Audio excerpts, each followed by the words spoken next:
Hello and welcome back to the Global Intelligence Weekly Wrap-Up for the week ending October 25th, 2024. This is your front row seat to the kind of expert intelligence analysis typically reserved for top-secret level government insiders. This week, we're unpacking critical stories that impact the global security landscape. These stories include: the FBI has charged a former Indian spy linked to a foiled murder plot. What's the real story behind these covert operations? A Montreal man detained in Sudan on terrorism charges is making headlines as he sues Ottawa. Is there any legitimacy to his claims? We're also looking at the FBI's investigation into a major intelligence leak surrounding Israel's potential plans to strike Iran. And we'll give you an in-depth look at the terrorist attack in Turkey and its broader security implications. With Neil Bisson's 25 years of intelligence and law enforcement expertise, you're getting the kind of insights and analysis that reveal the deeper layers behind these headlines by providing perspectives that can reshape your understanding of international espionage and global security. Help increase the Global Intelligence Network by sharing this podcast, and make sure to subscribe on Spotify, YouTube, or Apple Podcasts, and ask your smart speaker to play Global Intelligence Weekly Wrap-Up. You won't want to miss a moment of today's high-stakes stories. Now let's get to this week's intelligence report.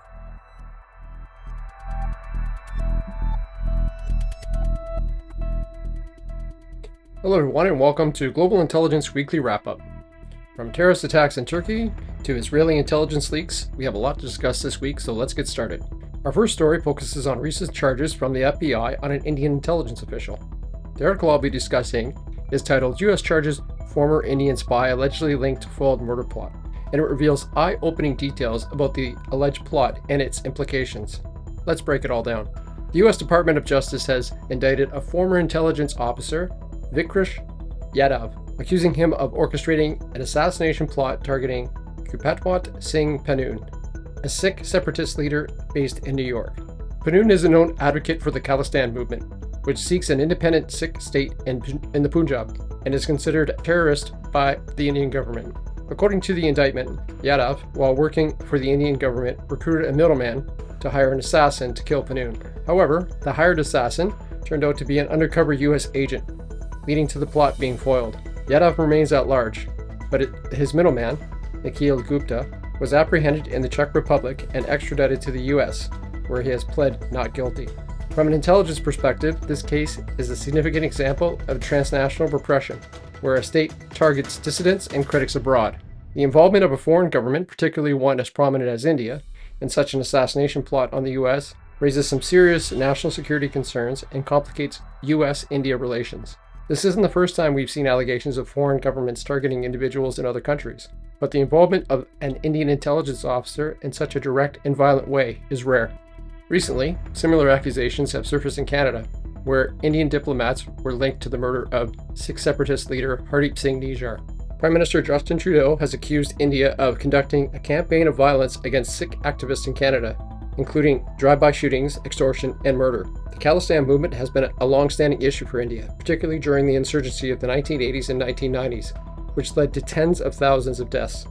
India continues to view Sikh separatists as a serious threat to national security, and their actions abroad, especially in countries like Canada and the US, appear to be a response to that perceived threat.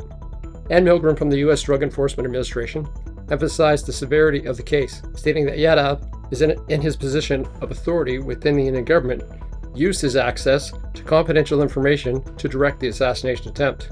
FBI Director Chris Wray also added that the U.S. would not tolerate acts of violence against those residing in the U.S.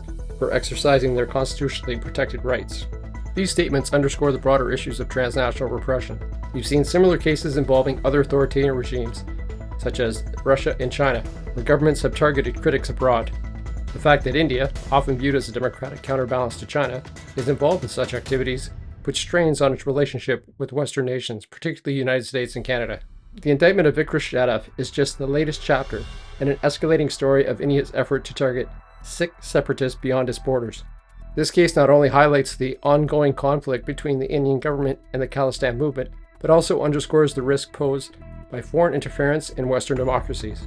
From an intelligence perspective, it's very difficult to believe that Indian intelligence officials were not involved in the assassination of Hardeep Singh Nijjar, when they were clearly involved in an almost exact crime in New York. As more details emerge, I'll be keeping a close eye on this and how it impacts the U.S. India relations and the global intelligence operations.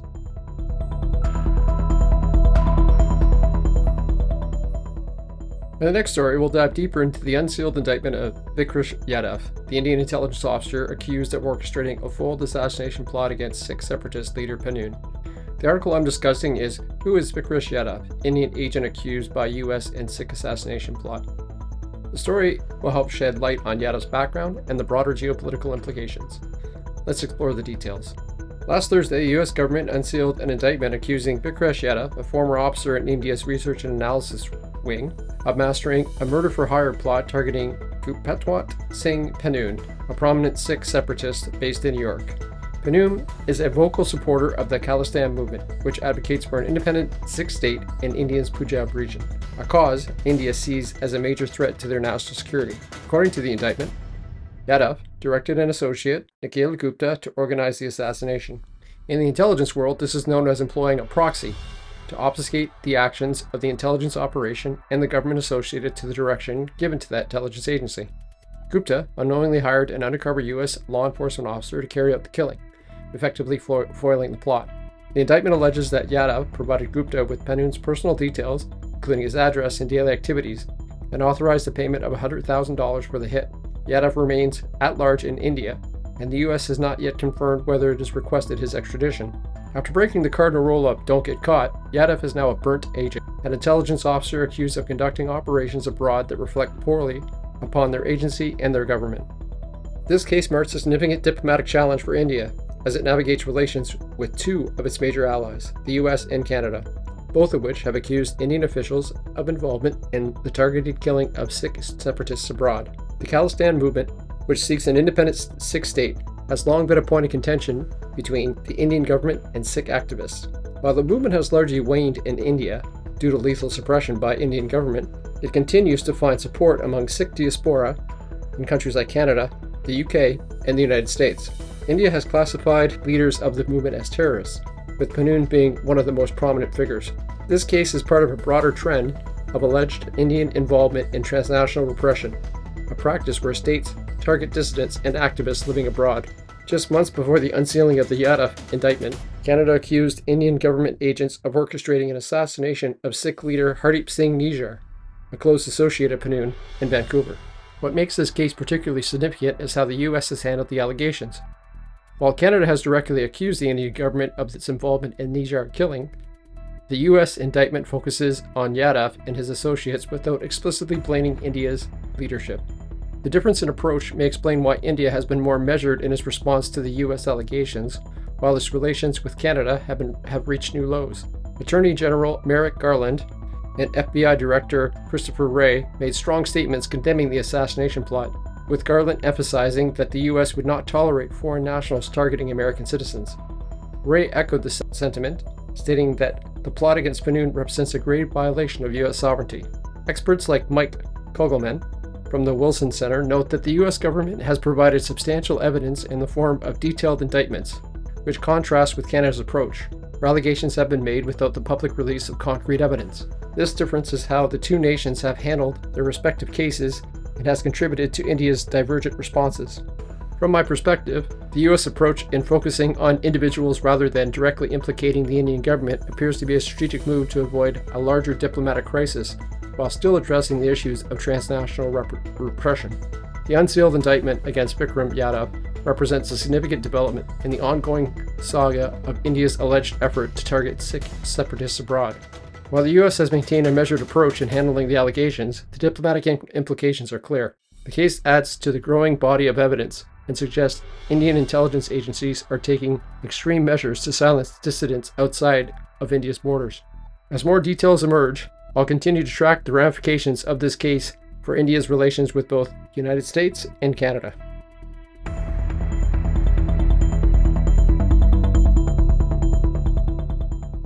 In our next story, we move from North America to the Middle East, where we'll be diving into a significant development in Israel: the arrest of 2 separate spy cells accused of working for Iran. The article we're focusing on is entitled "Israel Arrests Second Group of Alleged Iran Spies" and sheds lights on the issue of the Iranian spy cells in Israel and their objectives. Let's get into the details and break down what this means for the intelligence community and global security. This week, Israeli security services arrested 2 groups of alleged spies operating in the country. Shin Bet, Israel's domestic security agency, revealed that 7 individuals in occupied East Jerusalem were arrested on suspicion of planning attacks for Iran. Their mission, allegedly orchestrated under Iranian direction, involved plans to assassinate a senior Israeli scientist and a mayor. In addition, they were tasked with bombing a police car and throwing a grenade at a house in exchange for a hefty payment of $53,000. This is the second such case in as many days. A day earlier, 7 Israeli Jews who had immigrated from Azerbaijan were arrested in the Haifa area on suspicion of spying for Iran.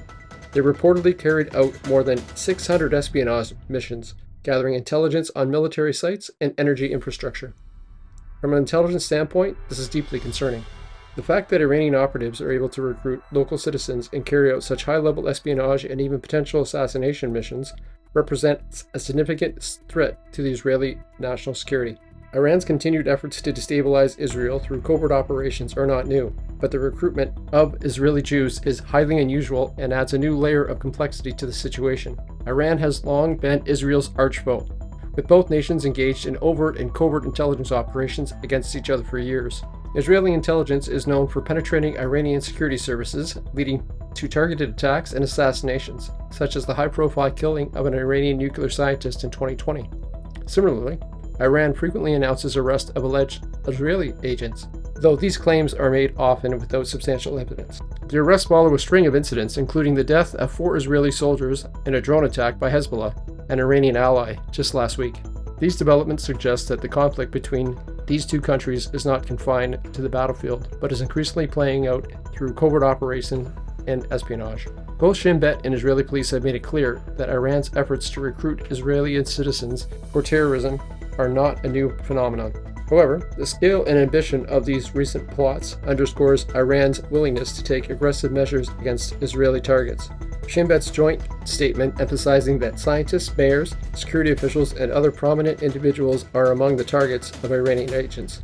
From my perspective, the recruitment of Israeli Jews for these missions is a rare and troubling shift.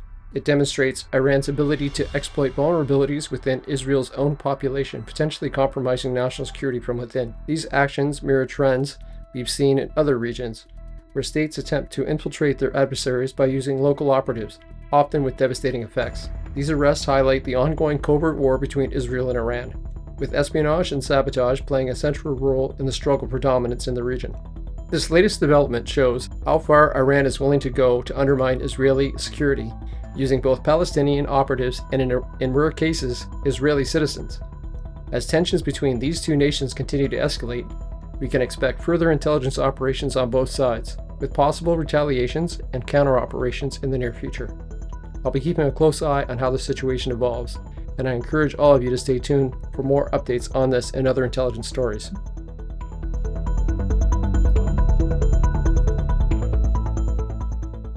We travel back to Canada for our next story, where we look at a long-awaited civil trial of Abdelrazik, a Montreal man who is suing the Canadian government for $27 million over his detention in Sudan. The article, entitled "Montreal Man Detained in Sudan Gets Day in Court with Lawsuit Against Ottawa," highlights the case that has been years in the making. Let's dive into the details of this complex case and see what it means for the intelligence community and Canadian civil rights. Abdelrazik, a Canadian citizen, is seeing his lawsuit against the Canadian government come to trial after 15 years. Abdelrazik, originally from Sudan, was arrested in 2003 during his visit to see his mother. While in custody, he was interviewed by the Canadian Security Intelligence Service, CSIS, in regard to his extremist links and his association with terrorist groups. Abdelrazik denies any involvement in terrorism and alleges that he was tortured by Sudanese intelligence during his detention. Abdelrazik is suing the Canadian government for arbitrarily imprisoning him, encouraged Sudanese authorities to keep him in detention, and obstructing his return to Canada. He argues that CSIS worked with the U.S. Central Intelligence Agency, or the CIA, to facilitate his arrest. The civil trial began this week with the legal team highlighting how his rights were systematically violated for more than a decade. The backdrop to this case is one of heightened security concerns following the events of 9/11, when many Western nations, including Canada, ramped up their intelligence operations to investigate extremism and terrorism. Abdelrazik's case is not unique. Other Canadians, such as Mayor Arar, have made similar claims concerning being detained, interrogated, and tortured abroad in relation to links to terrorism based on intelligence. The core issue here is whether CSIS acted inappropriately by sharing information with foreign authorities that led to Abdelrazik's prolonged detention. The case has dragged on for years, and Abdelrazik returned to Canada in 2009 after a federal court ruling that Ottawa violated his constitutional rights by refusing to grant him a passport. This trial will scrutinize whether CSIS overstepped its bounds and whether there was coordination between Canadian and U.S. intelligence agencies in targeting Abdelrazik. Abdelrazik's lawyer, Paul Champ, has called this case a prime example of how intelligence agencies can ruin lives in the shadows, acting with impunity. He argues that the case should be a wake-up call for Canadians, as it underscores the need of courts to hold the government accountable when it violates a citizen's rights based on unproven suspicions. On the other hand, government lawyers have pushed back, arguing that Canada did not orchestrate Abdelrazik's detention.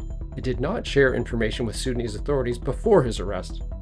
From an intelligence perspective, this case raises important questions about how individuals who are suspected of being associated with terrorist organizations are treated by different authorities from different countries. The Canadian intelligence community does not have the authority to persuade or convince another country's policing agencies to arrest or detain anyone. The likelihood that both the CIA and CSIS had information concerning Abdelrazik's participation in or association to terrorist-related groups is what led them to want to question him.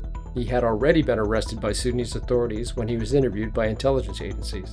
But knowing that he has no chance of success suing the Sudanese government, Abdelrazik instead chose to go after the Canadian government for his detention and treatment, which, given the previous success of individuals like Omar Khadr, who successfully acquired a $10 million payout from the Canadian government, is likely what Abdelrazik is hoping to achieve.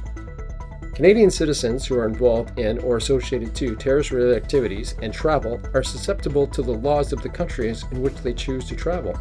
Simply because the Canadian and American intelligence agencies have a liaison relationship with these countries' intelligence agencies does not equate to a get-out-of-jail-free card when they're interviewed. There is an unfortunate misconception by many individuals who acquire a Canadian passport after acquiring citizenship that they are free to participate in any activity they wish in any country or any part of the world, and then call upon the Canadian government to intervene when they are charged or arrested. This simply is not the responsible government way. The provision of a Canadian passport to travel is not a right, it is a privilege, and the Canadian government must be responsible for the safety of Canada, Canadians, and other countries when it comes to the provision of travel documents to individuals suspected of participating or being associated to terrorist organizations. It has been maintained by the Canadian intelligence community that Abdelrazik posed a legitimate threat based on intelligence gathered at that time. The question is, well, what about now? Is he still a threat?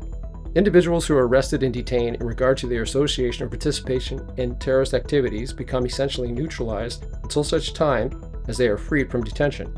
This does not automatically equate to them no longer being a threat, but during their detention, their participation or association to terrorism has been eliminated or incredibly diminished. This case brings to light the delicate balance intelligence agencies must strike between protecting national security and respecting individual freedoms, especially in a post-9/11 world. I sincerely hope this case does not result in another massive payout for an individual with associations to terrorist groups. What message would it send to groups or individuals who participate in terrorist activity, knowing they have a Canadian passport to use to sue the government down the line?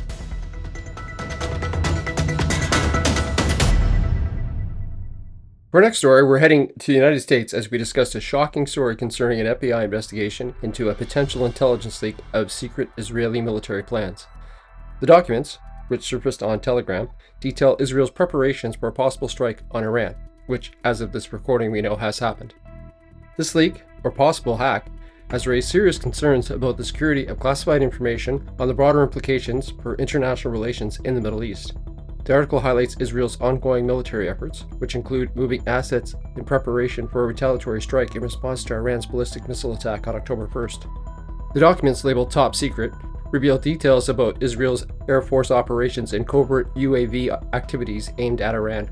What's particularly alarming is that this information, attributed to both the National Geospatial Intelligence Agency and the NSA, was part of a Five Eyes intelligence sharing alliance and should have remained classified. From an intelligence perspective, the potential breach in security poses major risks. The leaking of military preparations could compromise Israel's strategic advantage over Iran, alert Iranian forces, and potentially destabilize an already volatile region. For intelligence agencies, this also raises concerns about the vulnerability of classified systems and the risks associated with sharing sensitive information, even within trusted alliances like the Five Eyes. This is not the first time we've seen intelligence leaks of this magnitude. In April 2023, a similar incident occurred when classified U.S. military documents, including details about the Ukrainian war, were leaked online. Both cases demonstrate the challenge of safeguarding classified intelligence in a world where online platforms like Telegram can rapidly spread sensitive information. Historically, leaks like this can have serious diplomatic and military consequences. If Israel's plans are exposed, it could force the country to revise its strategy against Iran, which has long been a central focus of Israeli national security due to Tehran's missile program and nuclear ambitions. We've seen tensions escalate in the past where sensitive military operations were revealed, and this could lead to further inflame the situation. The article references John Kirby, the White House national security spokesperson, who expressed that Biden's administration has concerns over the release of these documents. While it's still unclear whether the information was leaked or hacked, Kirby emphasized that there's no indication of additional classified documents surfacing at this time. From my perspective, the investigation will likely focus on identifying whether there were internal breaches within intelligence agencies or if a foreign actor was responsible for the hack. Either scenario reflects poorly on intelligence security measures and could lead to tighter restrictions on the dissemination of classified information moving forward. The FBI's involvement, along with the Department of Defense and intelligence community, underscores how serious the U.S. government is taking this potential breach. The unauthorized release of classified documents detailing Israel's plans is a grave intelligence breach that could have broad implications for national security and international relations. Whether this was a leak or a hack, the incident highlights the ongoing challenge of securing sensitive information in today's digital landscape. Looking ahead, we'll be watching closely to see how this situation unfolds.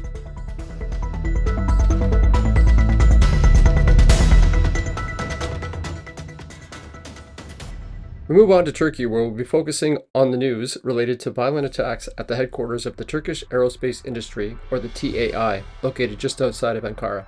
The attack resulted in the deaths of 5 people and left 22 others injured, including special ops forces.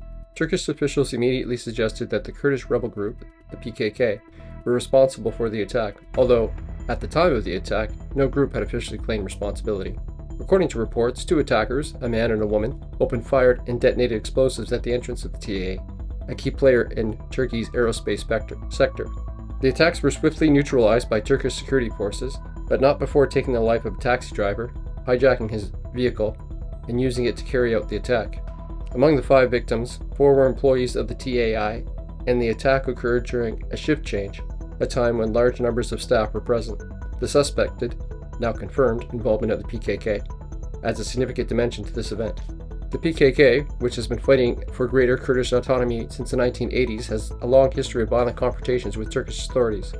The group is designated as a terrorist organization by Turkey, Canada, the United States, and the UK, and has carried out attacks across Turkey for decades. From an intelligence standpoint, the attack raises several important issues. First, the timing of the attack, during an offense in aerospace trade fair in Istanbul, indicates a symbolic intent to undermine Turkey's military industry complex.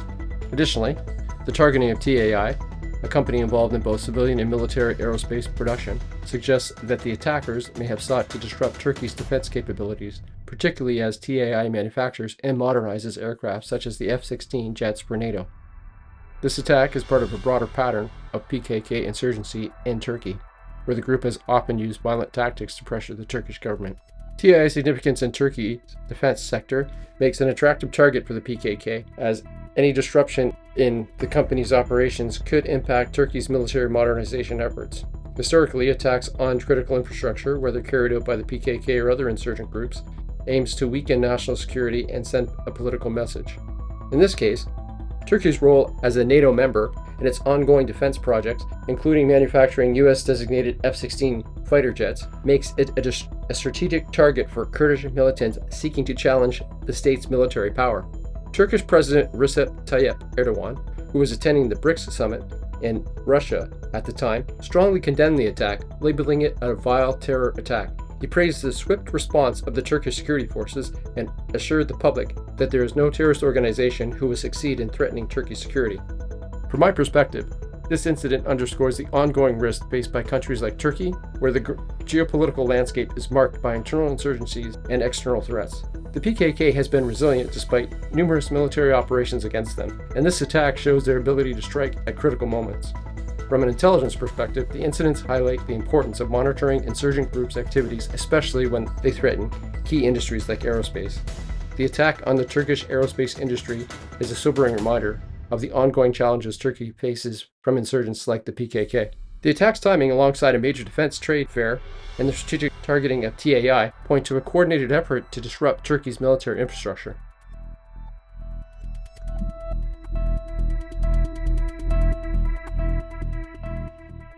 We'll be keeping our attention on the Turkey attack for our last stories, as this situation has a potential for further terrorist retaliation by the PKK, who have been cited in the media as claiming responsibility for the attacks in Ankara.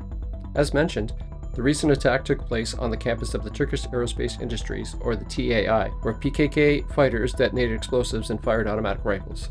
The TAI is a major hub for designing and manufacturing Turkish defense technology, including UAVs, civilian and military aircraft. The implications of this attack are profound. From an intelligence perspective, targeting such a facility signals the PKK's ability to strike at the heart of Turkey's defense infrastructure, raising serious concerns over domestic security vulnerabilities. Following the attack, Turkish president and senior officials convened a high-level security meeting, which spurred a rapid response. Airstrikes over the following 2 nights struck 34 PKK targets in Iraq's Harkur, Gara, Kandil, and Sinjar regions in an effort to dismantle the organization's stronghold. The conflict between the Turkish military and the PKK has been decades long and has cost tens of thousands of lives. Turkey regularly conducts airstrikes on PKK strongholds in northern Iraq and Kurdish forces in Syria, underlying its ongoing aim to neutralize what it views as significant threats to national security. This week's PKK strike represents an act of sacrifice, according to the group's statement on Telegram. Turkey's National Intelligence Organization, the MIT, reportedly launched attacks on 120 PKK targets across Iraq and Syria since the TAI attack. President Erdogan has repeatedly pledged to eradicate terrorism at its source in Syria, emphasizing that Turkey will persist in its campaign against the PKK. The stance aligns with Turkey's broader regional strategy, where Turkish forces have executed intensive air and drone strikes claiming to limit civilian casualties, a claim that is disputed by the Syrian Observatory for Human Rights. From a strategic intelligence viewpoint, Turkey's dual objectives in Iraq and Syria serve to secure borders and contain PKK influence in nearby Kurdish regions. However, these efforts pose a risk of intensifying regional instability, especially considering the interconnected nature of Kurdish organizations in the area. This recent escalation underscores the persistent volatility along Turkey's borders and raises concerns about the PKK's ability to penetrate critical infrastructure. As Turkey intensifies its military response, the country faces a complex calculus, balancing internal security with the geopolitical risks of extended military campaigns in Iraq and Syria. Looking ahead, we may see further intensification of airstrikes if PKK resistance continues or if additional security threats emerge within Turkey's borders. Turkey's actions will likely draw close scrutiny from regional and international actors monitoring to the broader implications for the Middle East stability. Well, that's going to do it for this week's edition of Global Intelligence Weekly Wrap-Up. As always, the stories discussed and their links are listed in the show notes and transcripts. I wanted to share with you that I have recently achieved a YouTube milestone. I've officially been uploading videos and podcasts for over a year. I want to thank all of my listeners and subscribers for their support and encouragement. If you'd like to be mentioned on the show, drop me a comment or become a supporter at Buzzsprout or buy me a coffee. Until next week, stay curious, stay informed, and stay safe.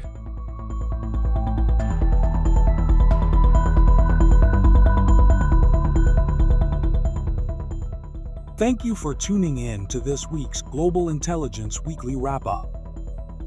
Remember, in a world full of shifting threats, staying informed is your best defense. Whether you're an intelligence professional, government employee, or a security expert, the Global Intelligence Wrap-Up will help you stay ahead of the curve on international security and intelligence. Like Neil says, stay curious, stay informed, and stay safe. If you're hungry for more expert insights, don't forget to visit the Global Intelligence Knowledge Network website. It's your one-stop shop for everything spy-related. featuring articles, blogs, terminology, and even files on international intelligence organizations. Whether you're a professional or just passionate about global security, you'll find everything you need at the Geekin website.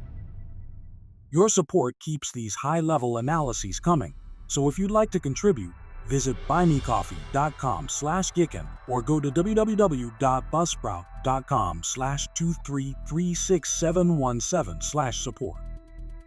Be sure to subscribe, share, and leave a comment to help grow the intelligence network.